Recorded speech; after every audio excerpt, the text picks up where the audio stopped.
Welcome, welcome, wherever you're joining us from in this world. We're excited for this week's and our final topic in this Releasing Shame is Your Superpower series. We're talking about polarization and the right-wrong game today. This is a really important topic because polarization is the game that we're participating in, and with the right wrong game, and it has kept so many people imprisoned in shame. And I'd like to start this off from a space of compassion, because when people feel disconnected, I want to start with an African proverb that states, "The child who is not embraced by the village will burn it down to feel its warmth." And it goes on to say, when another person makes you suffer, it's because he suffers deeply within himself, and his suffering is spilling over. And so we're seeing this over and over in this right-wrong game and polarization that's coming out. And for many, it's easy to look at an action or decision or put a label of right or wrong on it without any understanding of what's actually driving that action or decision. And the danger in that is that this wrong-making behavior at face value is that it often is shaming, and it's a manifestation of unresolved pain and trauma.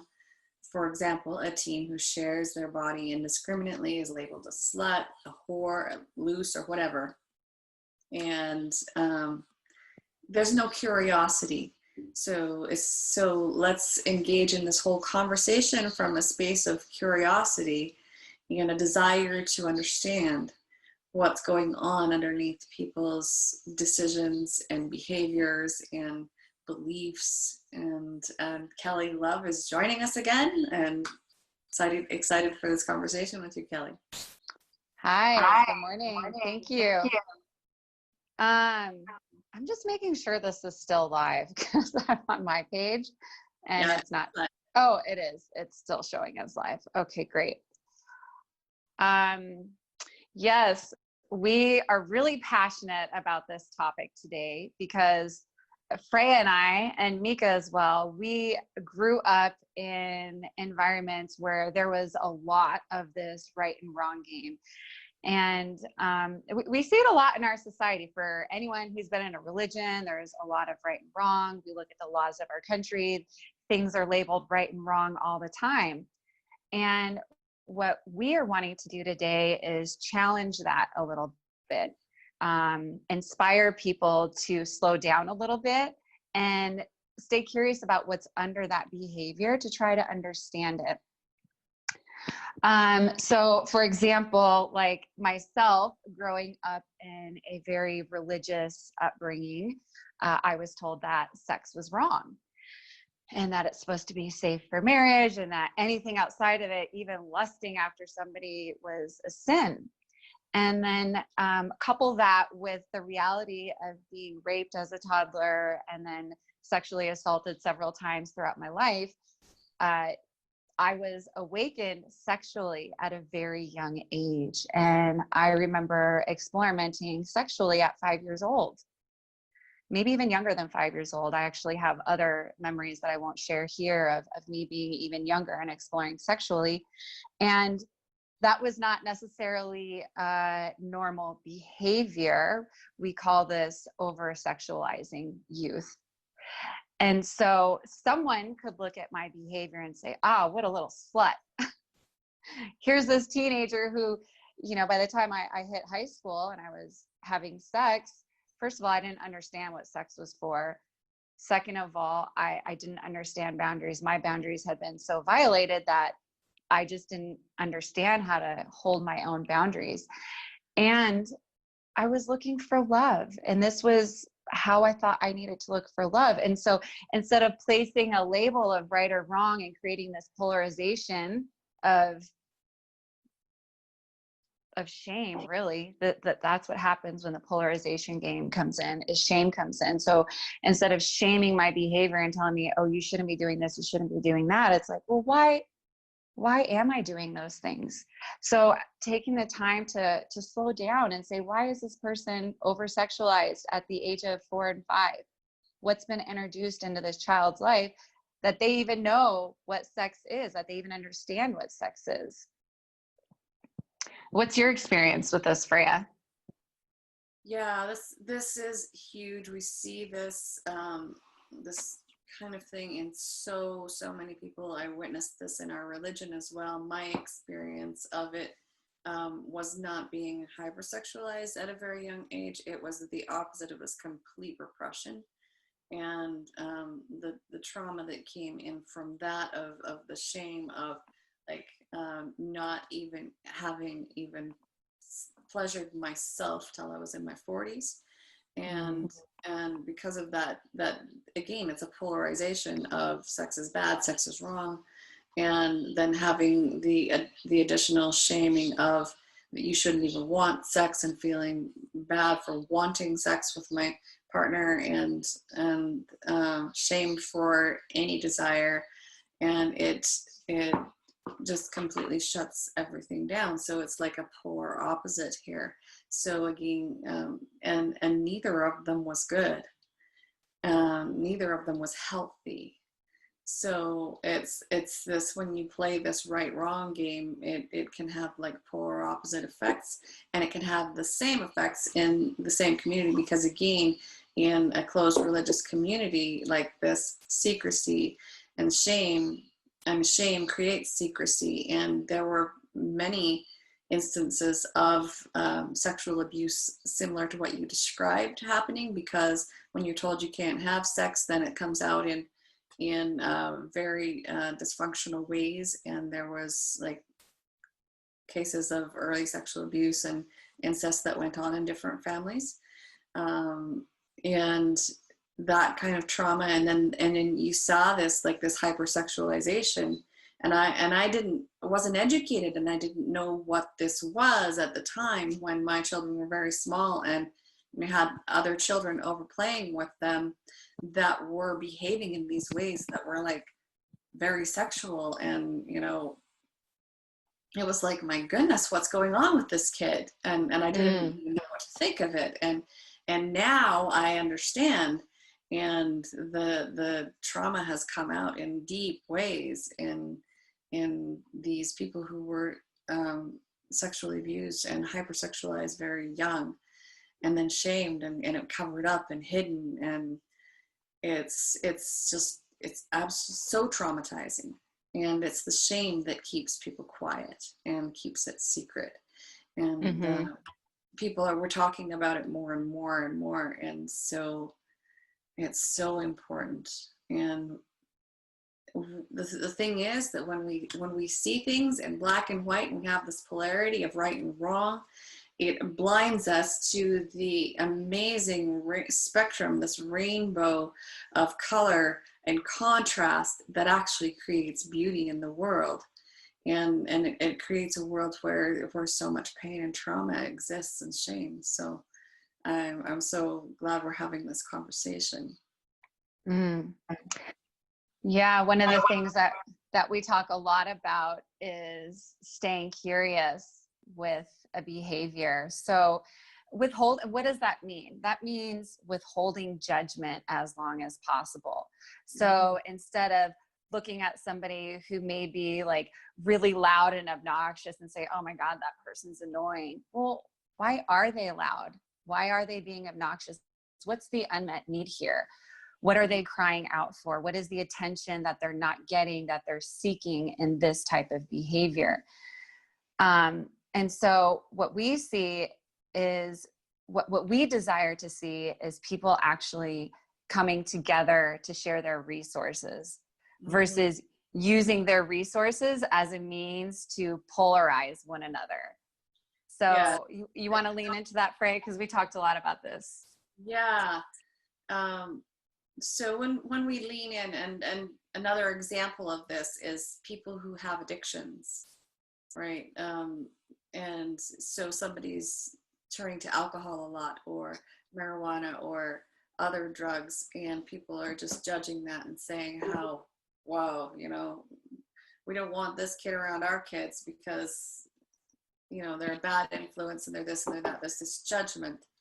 And when, as you say, we can be curious and start asking the questions of why is this happening and addressing the root cause underneath. And when you come together as a community, as you know, multiple families or large families or whatever, as a community, it takes a whole community to create healing at the level, on a societal level this way. When we're pooling our resources and creating and bringing these people back in and getting curious and going deeper with them as to where is their pain coming from, that's creating a need to have these coping mechanisms, because this loud, obnoxious behavior is a coping mechanism. The drugs or the alcohol are coping mechanisms. There's so many different things that can be coping mechanisms that people are using to just make it through down the pain and get through what it is that they're going through.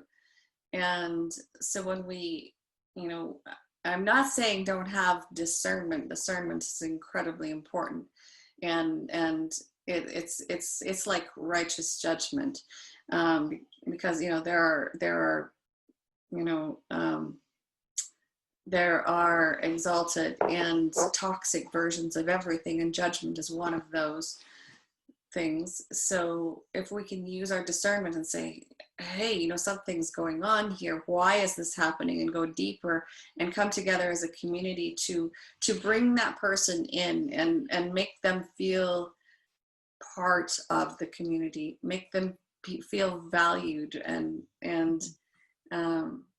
one of the practices of the Ubuntu tribe in Africa is when somebody,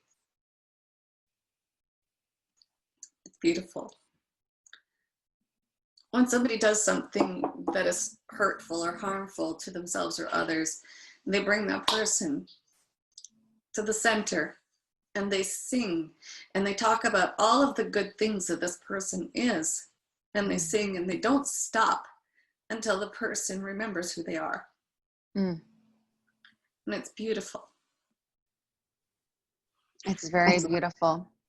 It's remembering the innocence that we are.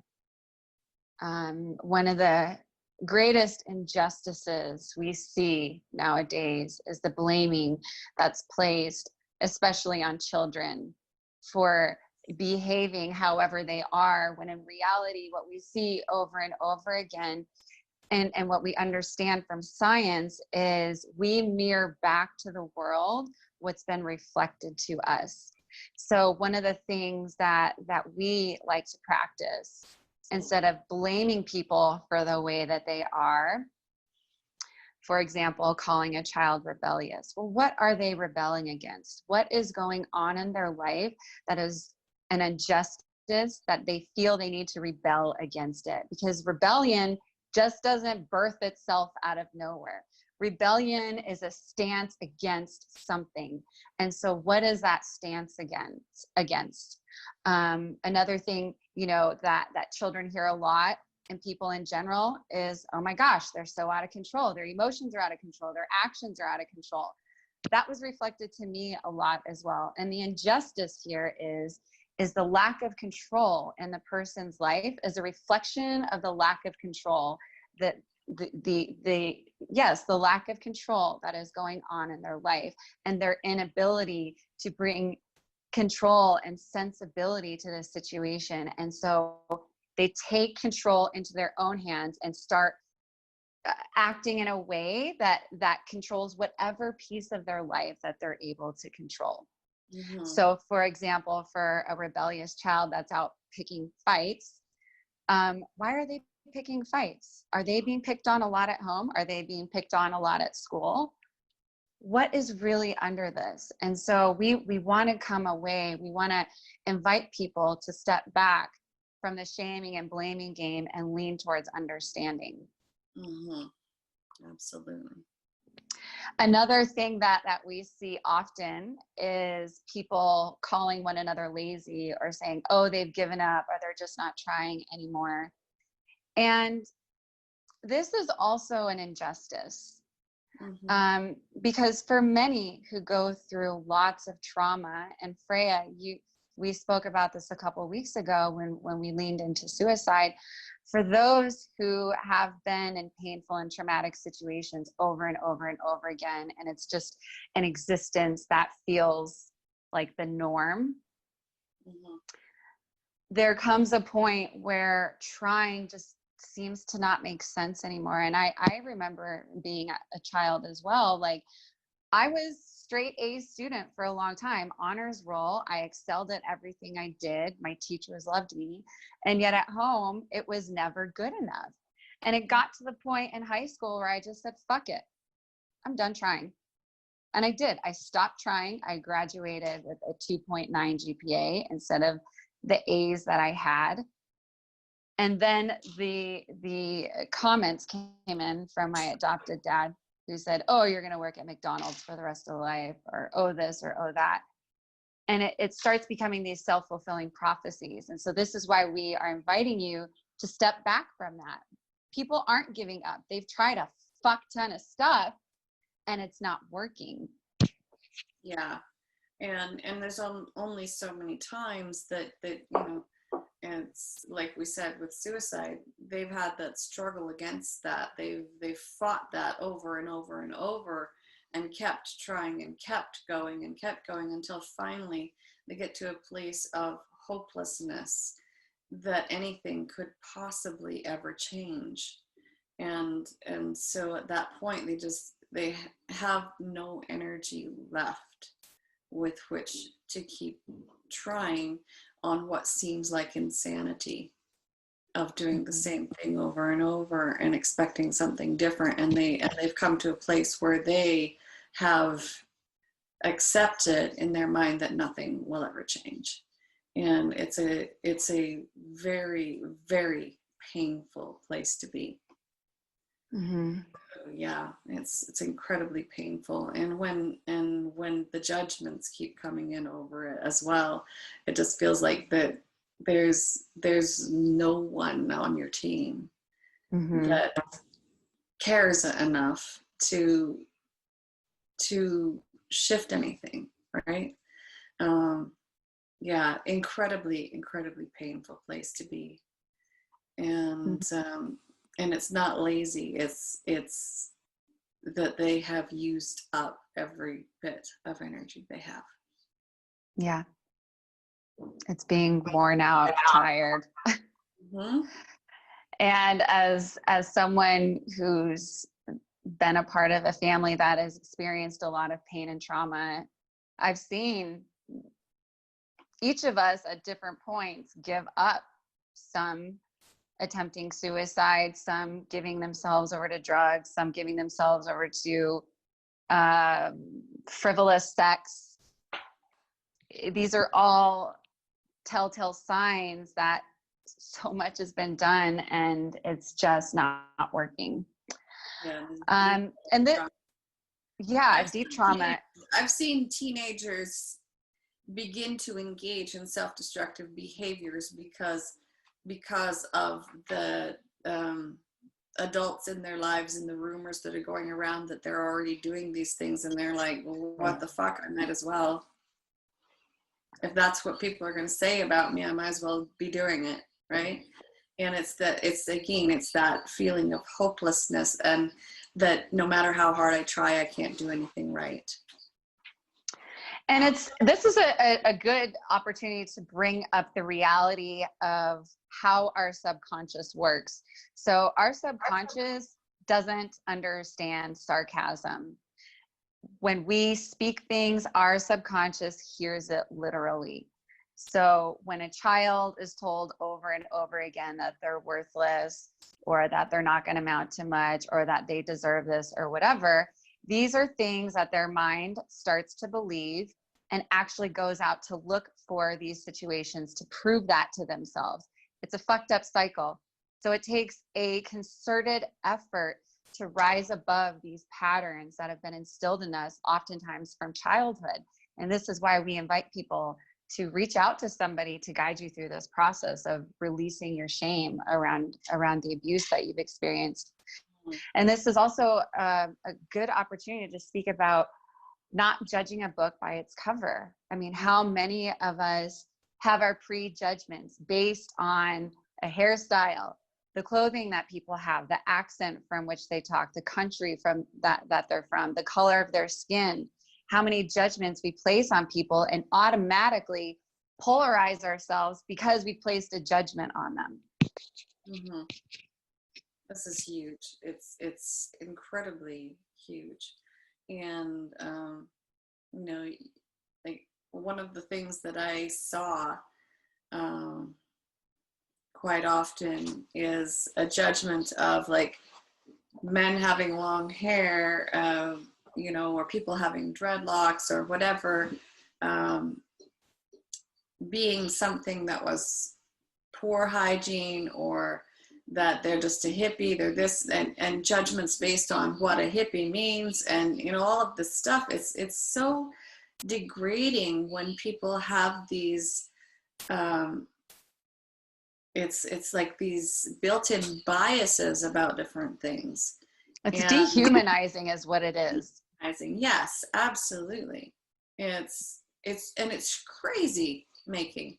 I mean, this is when you find yourself coming up with these kind of internal biases, like get curious, like where is this coming from? Start reaching out and connecting with people that you have these biases against, and get to know people, because this is going to change your entire worldview, right? And truly, it just changes everything, because you know, you may look at someone and think, oh, they're uneducated, you know, might even be the guy that's homeless in the street. You know, they're uneducated, they're this, they're that, and then you get in a conversation with them, and oh my God, the places they've been, and the education they have, the wisdom they have to share. Yeah, it's incredible how much we can learn from these people if we just get curious. Yeah, even, I mean, let's even talk about the people, the fringe people of society that we have labeled as scourges. So let's talk about prostitutes, okay? Many of us automatically want to label prostitutes as scourges of this earth, people that have lost respect for themselves, people that are destroying families. I am aware of somebody very close to me who is actually decided to, and we're going to be sharing more about these stories in future lives. But what happened was this girl moved to Texas to be with her boyfriend, and was actually, upon arrival, was beaten, raped, all of her identification taken from her, all of her clothing taken from her, and she was forced into prostitution. So this man groomed her, got her to trust him, moved her across the country, alienated her from anybody that she loves, anybody that she's familiar with, and beat her into submission. Now, imagine being this young girl on the streets and somebody calling you a fucking whore. This is what we're dealing with. We are dealing with people that have actually been traumatized. They've gone through some real shit. And the last thing they need is a polarizing label placed on them. What we need is to extend compassion to each other, extend understanding to each other. And the way that we do that is by staying curious, asking questions, withholding judgment as long as possible. Yes, that's one end of that spectrum. And then you have the situation where maybe someone who chooses to be a sex worker because they feel like that they can actually create healing this way, or they love it. They actually love working with people in a sexual way, and it brings them joy. And so there was a town, I think it was in Montana, Wallace, and prostitution was actually legal there, so, probably 30 years ago. And the woman who ran this organization, where she had other women who were working with her, and they were legal prostitutes, and they loved their work, they were well cared for, they had good health care, everything was safe, and they worked there because they loved it, and created these amazing connections for people who didn't have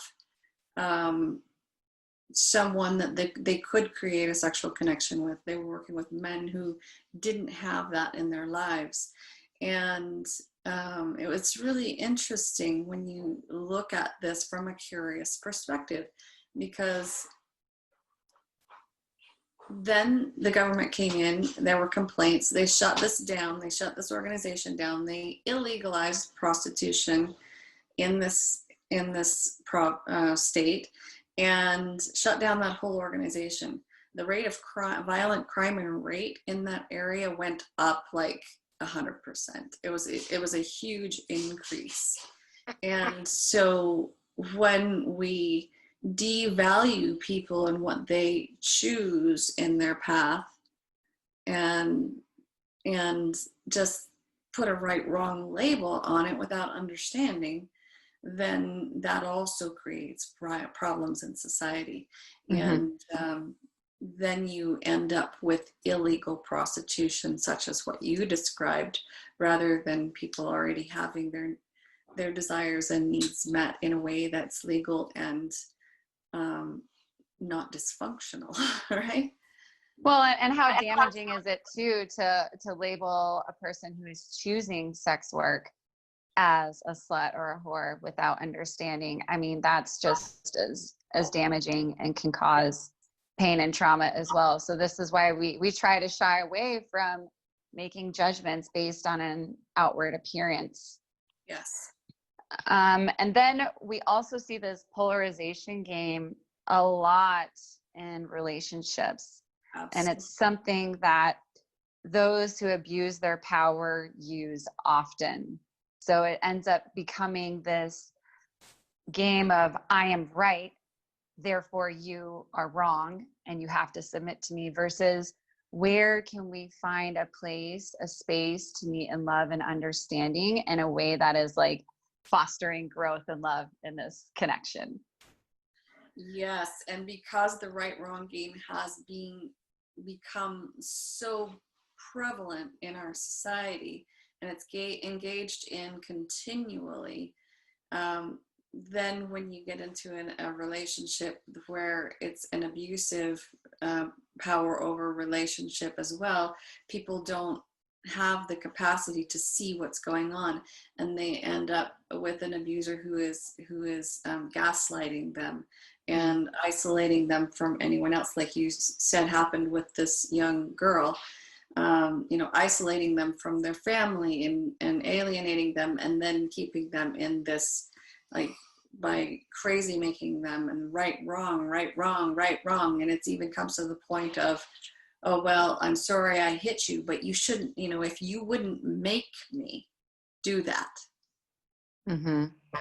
Like this right wrong game turns right into blame shifting and deflecting and all of the tools that an abuser will use to keep their victim in place and keep feeding on them until they're completely destroyed. And we've even seen this be as manipulative as to rape a victim and then blame them for the rape, or try to put shame on them and say, oh, if anybody finds out, they're going to think this, and that. Yeah. So even then, it's like making the victim wrong for feeling it's wrong and wanting to report the wrong behavior. So it's trapping them in the situation that they're already in. Yes, and one very common thing that happens is when rape victims actually do report a rape to the police, which is actually it's pretty low numbers that actually get reported as compared with what actually happens, because one of the first things that a rape victim will have happen when making a police report, it's very common for police to threaten them with that they're going to prosecute them for a false report rather than having compassion for the victim. And I have to say from personal experience, that happened every time. From the time of being raped as a baby to getting confessions on tape from boys that drugged and raped and sodomized me and another girl, to a Sunday school teacher who was reported and we weren't believed because some other adults shamed my parents' behavior, to, I mean, so many things. There were so many things that were, I even confronted the man who molested me as a child with the help of a therapist. And the therapist threatened me with harassment, saying I was harassing him for wanting resolution for being molested. So yes, this wrong making, it's very real. It's very alive, and especially for victims. Yes. So why do we hate this wrong making game, this right and wrong making game so much? Well, we see it as perpetuating trauma. It actually keeps people in their trauma with this wrong making. So for example, we've hinted towards this.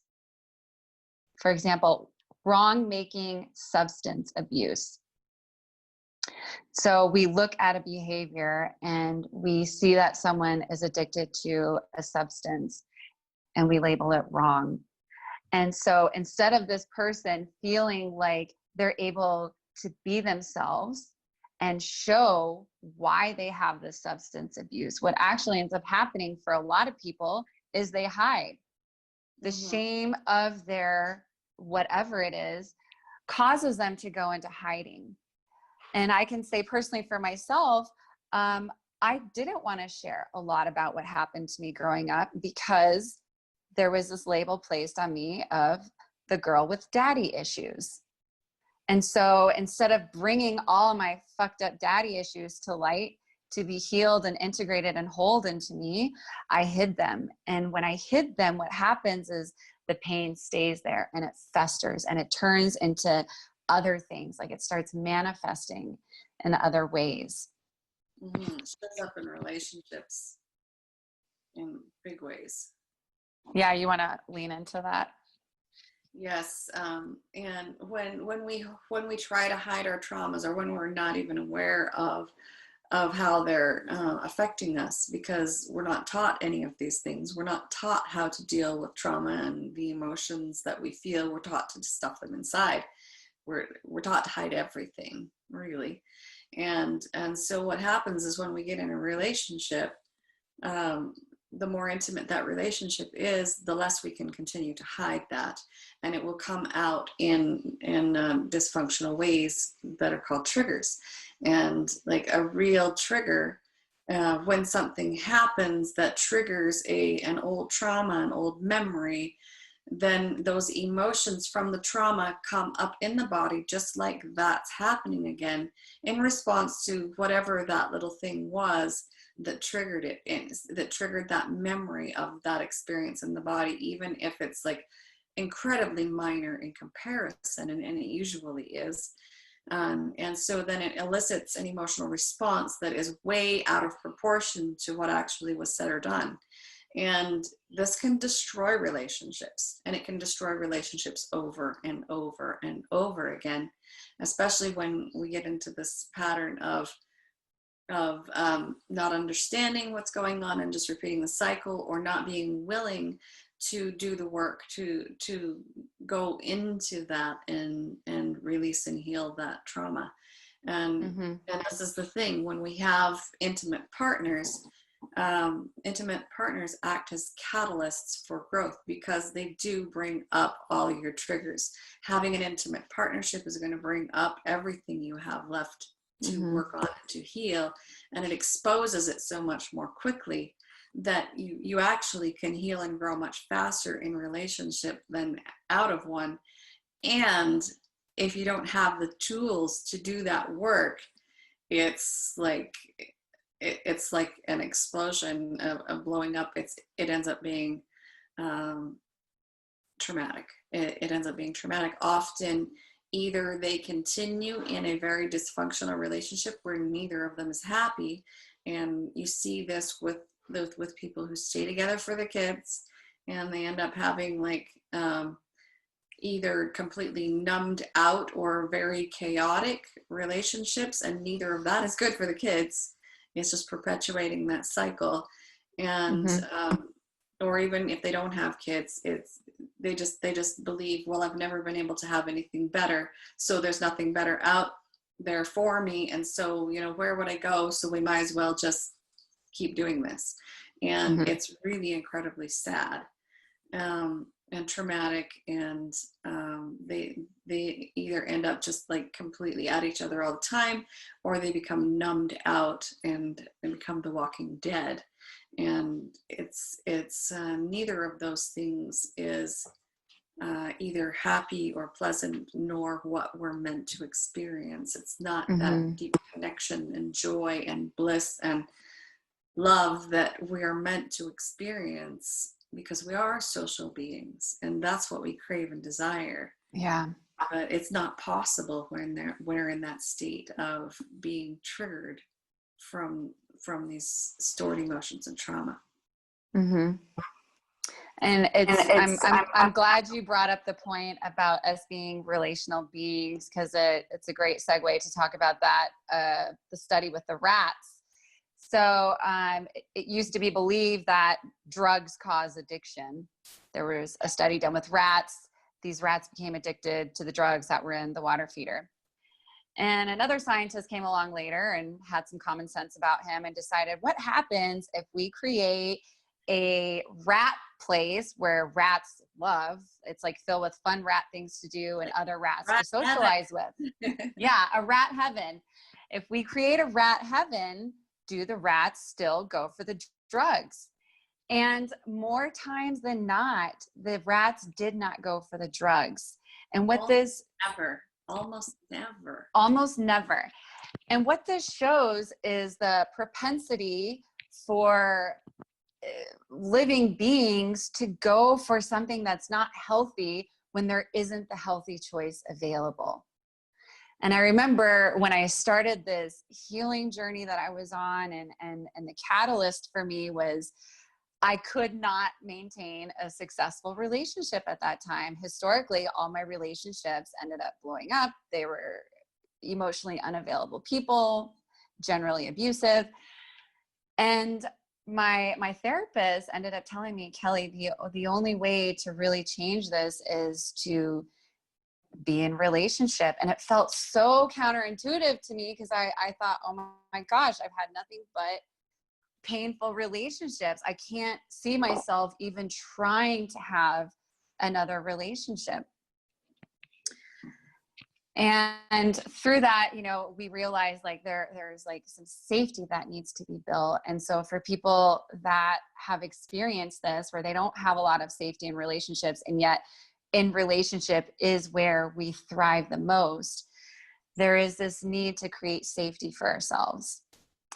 And we'll go into that in a little bit. What we also want to talk about, though, is when we feel like we are in the wrong all the time, when someone feels like they are in the wrong all the time, the natural response is to contract and to hide. Nobody wants to be wrong all the time. So what happens when we contract and hide is we end up in isolation. And isolation is the exact opposite of what we need. In isolation is where these things fester and grow some more.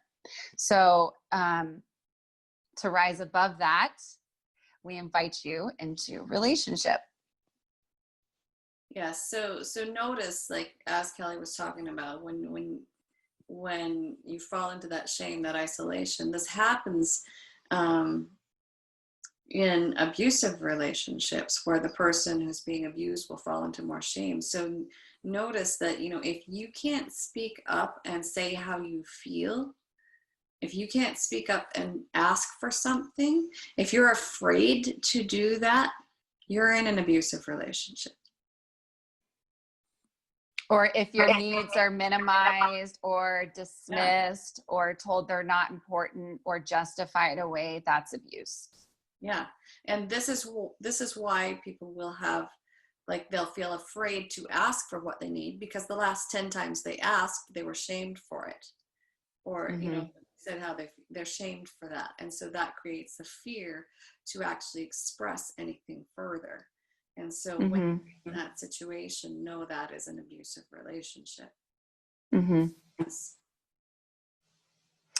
And then the other way we see this perpetuating trauma is instead of providing education to somebody and saying, hey, I'm noticing you're showing up in the world this way, and this could be an indication of this and that. Have you considered approaching life this way or viewing it from this way? So the key here is offering education. Instead of shaming someone and saying, you shouldn't be like this, say, hey, I'm observing this. I'm observing this outcome because of this behavior. I'm curious, have you considered this? And are you aware that this could have this benefit? Taking the time to actually give another option to somebody instead of just saying you're wrong. Right. And also, like, to start with, just getting curious with them. Yeah. And maybe not offering a solution right away, but getting curious, like noticing what's going on with them, showing caring and compassion, and what's going on, what's coming on underneath this, like you were saying, I'm noticing this is coming up for you. This kind of way of showing up is really common in people who've experienced this. Do you need any support around this?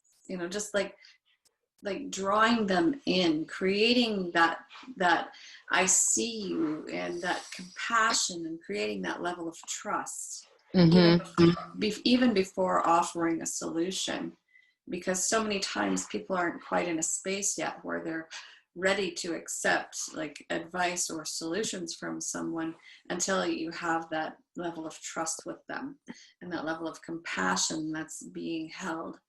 So yeah, and then reintegrating them back into the community rather than like exiling them. Yeah, for what's alive for me right now in this arena is specifically speaking to the sexual abuse, the sexual trauma, and how that shows up in hypersexualization of children. When you see a child hypersexualized, or if you see someone that's engaging in a lot of unhealthy sexual behavior, offering them education. Hey, what do you think sex is about?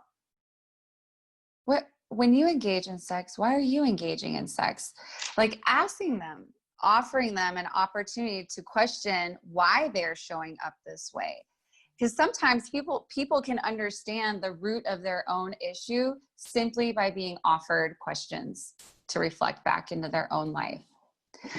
So some of the ways that we believe we can help guide people from polarization to integration is, first of all, committing to self-reverence. And Freya, I want you to speak into this again because you do it beautifully, and I feel like you're the one that coined this term anyways. Yes, it's something we came up with in our work. It's so important. It takes self-love so much deeper and actually integrates on a body level. And self-reverence is this deep honor and respect tinged with awe for your own soul and showing up in this world, and a knowing and honoring awareness that you deserve to be treated with honor and respect, Mm-hmm. and to hold those boundaries. And then when you view yourself in that way, you then start to make your choices, your decisions from the place of holding yourself in the highest regard, and making decisions and choices based on holding yourself in that place. What is truly the best for me? Um, and uh, and when you do that, it actually ends up being the best choice for everyone involved in the situation. It really is, when we do make decisions from holding ourselves in that place of high regard, like honor and respect, and not allowing things that don't hold us in honor and respect, then it ends up being the very best thing for our children, our partner, everyone around us. And it inspires other people to hold themselves in that state also. And when we don't hold ourselves in that state, then abuse is allowed to be perpetuated, and the cycle continues from one generation to the next and to the next and to the next.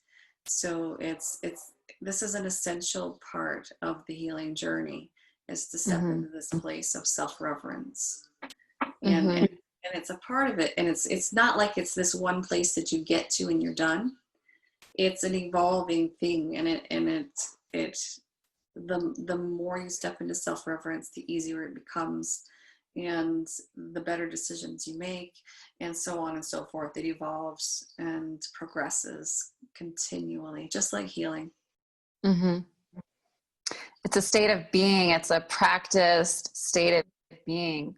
It's a path. And it's a path. And one of the ways that we believe that people can practice self-reverence is creating healthy boundaries for themselves. Yes. So for those who have been traumatized, this is likely going to be one of, you're going to work hard at this. I want to say it positively. This is going to be something that you are going to work hard at achieving. In the beginning, it's so worth it. It's so worth it. In the beginning, it is important to err on the side of caution when creating your boundaries. When you have been violated time and time again, and you haven't been able to run away from the situation or protect yourself, your body mind responds in a number of ways. And one of the ways that it responds is by numbing out what's called the vagus nerve, which is one of our main sources of intuition. And so this vagus nerve gets numbed out because it's a survival technique. And so there are ways to bring your vagus nerve back online. And one of them is by listening to that little tiny voice that says something isn't right, and erring on the side of caution when that little voice comes up. This is a sign of actually caring for yourself. It's saying, okay, I hear my body say she's not safe right now, or he is not safe right now, whatever you are. What can I do to create safety in this moment for my body?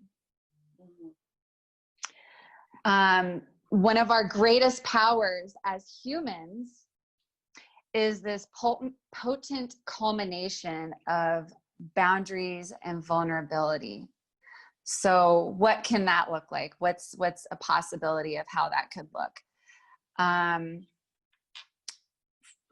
Sex is a hot topic right now, so we'll just go with sex. Sex is a hot topic. Some people think that boundaries and vulnerability are opposites. They're not.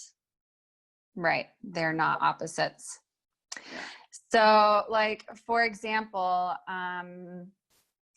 somebody could really be wanting to have sex and at the same time not feel like they're in a position to make a good choice about their sexual partners. So just saying something like, hey, what I feel right now is, what's alive is I'm desiring to have sex, and at the same time I have a very real fear right now because I have a history of not making the best choices. So what would feel comfortable for me right now is to take my time getting to know you.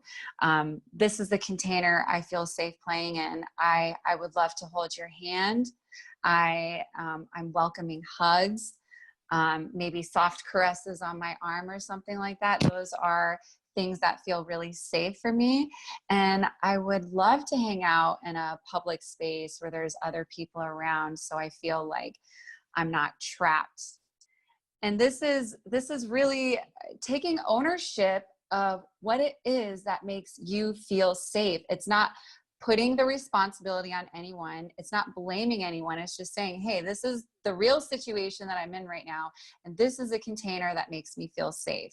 And then it's an opportunity for the person you're engaging with to respond and say, am I able to give that or not? And then you make the choice of how you want to move forward. Yeah, that's a really, really great combination, like example of extreme vulnerability and really good boundary setting at the same time.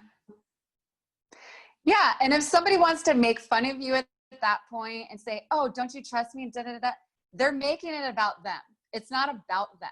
This is about you and creating safety for yourself. And if you are not in a place where you feel this person has earned your trust, you don't have to justify that to anyone. It is what it is. You create the safe container that makes you feel safe. Yes. Beautiful. Thank you. We've talked about this a lot as well. Staying curious about whatever is manifesting. Why is it there? So this moving from polarization to integration is actually an inside job. It starts with you.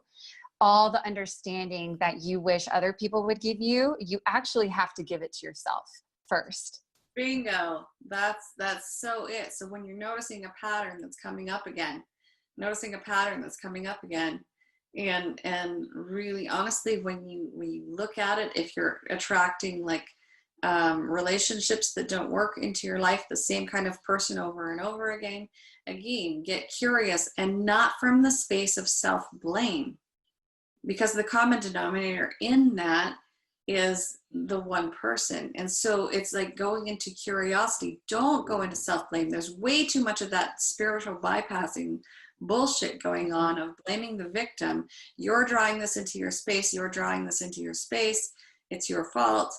No, it's just get curious as to what is underlying that. What is the common thread that's going through all of this, and what's underneath that maybe needs to be healed, so that you are able to have healthier boundaries, or a deeper sense of self-reverence, so that you're no longer willing to allow that kind of behavior into your space. Again, it's so complex, but coming to that place of curiosity and not allowing the judgment to come in. And that's when discernment can start to develop in the choices of relationships. Because again, until you're out of that fight or flight trauma mode, as Kelly mentioned, the vagus nerve is shut down, your intuition is shut down.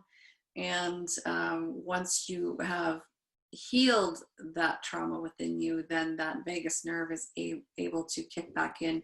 You're able to tap into your inner knowing, your discernment and intuition, and make better choices that are more honoring to yourself. Yeah, and right along with staying curious about why whatever is there, embrace it. So this is a form of self-reverence, okay? This is going to be a radical commitment to embrace whatever you see is there.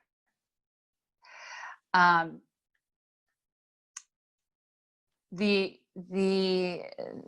perpetuation of the shame will continue if what you find is not embraced. Yes, and this happens with so many different people, with like when we've had this perpetuation of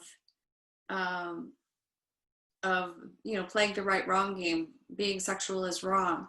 But when you really go into yourself, you find that you are a sexual being. Like we're erotic beings. This isn't essential piece of who we are, and some of us have more of that energy than others, and it's all perfect. But if you're coming to that discovery that, oh my God, I have these desires, I have this within me, and then you're shaming that part of you rather than embracing it fully. When you shame, that creates a war within yourself. There's so many people at war within themselves and trying to separate pieces of themselves. And when you do that, when you disown or reject these pieces of your divine nature, then that war that is created, those pieces will find ways to pop out in ways that are completely dysfunctional and out of control. And so that creates really, really big problems.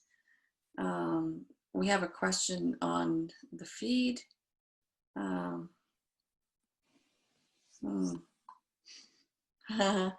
Well, actually, somebody is saying that no one has ever been abused. We're the light of heaven, dreaming about abuse. This is, I'm just going to say it. That's called spiritual bypassing. We don't believe in that. No, that's victim shaming. Yeah. And so,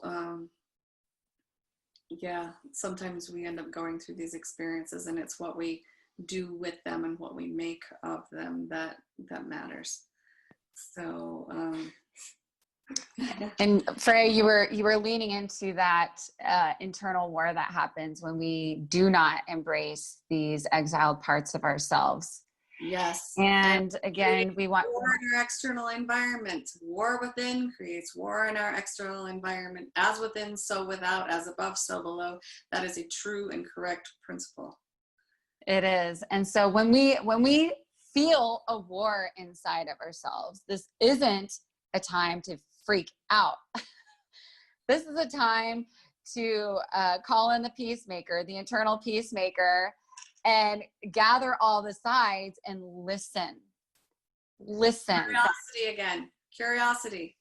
Curiosity, yes. An internal war is not the end of the world. An internal war is an opportunity to stay curious, see what's there, and find a resolution. There are going to be parts of yourself that you don't understand in the moment. It's going to be scary.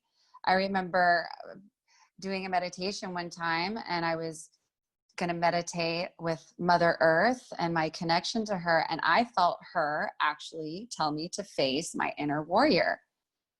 And I was like, I don't want to face the warrior, because growing up, what I saw was a lot of violence, and I exhibited a lot of violence. My dense emotions came out in violence, whether it was violent words or violent action. And so to be called to actually face this warrior, I was like, oh God, no, I don't want to face this really ugly part of me that's caused a lot of damage. And what I realized is what is under there is a really righteous anger and frustration. And what this is actually pointing to is a deep self-love. I love myself so much that I'm so fucking angry that this happened to me. Yes. When we can actually tap into that, then we can go into the essence of what the real emotion is there. And the real emotion is a lack of love. I'm pissed off because of a lack of love. So how do I bring love back into the equation? Mm-hmm. And this is sacred rage. And without acknowledging that rage and an expression of it in a healthy, safe container and way, then it's impossible to transmute it, and it festers and grows and creates pain and dis-ease in the body. It creates like pain in relationships. It's essential to embrace this sacred part of ourselves that is our rage, and that is actually a manifestation of love. Ultimately, what we believe, and I have goosebumps even thinking about saying this right now, is every manifestation that we see in somebody's life it's a bid for love, or it's an attempt at love. It's one of the two. So sit with yourself with some curiosity and try to understand, how can I bring myself back to this internal place of union and love and understanding. Yes, beautiful. Beautiful. Anything else we want to share, Freya? I feel like this is it. Are there any more questions on there, Mika? Okay. No. And if people do have questions that are watching this later, please put your questions in the comments below, and know that you can reach out to any one of us, myself or Kelly or Mika, and if you need extra support in this, or if you have questions that you're not comfortable posting on the public thread. Mm-hmm. And we are going to be taking a break for a couple weeks. We haven't decided on how long that's going to be. And we are going to be putting together another exciting series where we're going to be taking everyday people and experts, and we are going to be diving into all things about what it means to rise above the painful and the traumatic stories of our life and live these thriving, integrated lives. So if you want to reach out to me, I'm kellyloverewilding.com, or you can email me at email me Kelly at kellyloverewilding.com. Freya, go ahead. Yes, and you can email me at Freya, FREYJA, at inannasanctuary.com, INANNA sanctuary.com. And or you can direct message me through my Facebook account or through our website, inannasanctuary.com.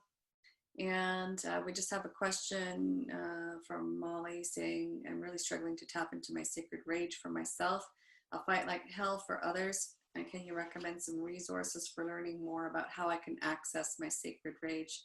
And absolutely. And I am happy to have a personal conversation with you and explore where you're at, what you're looking for, and how we can create this and what resources might be best for you.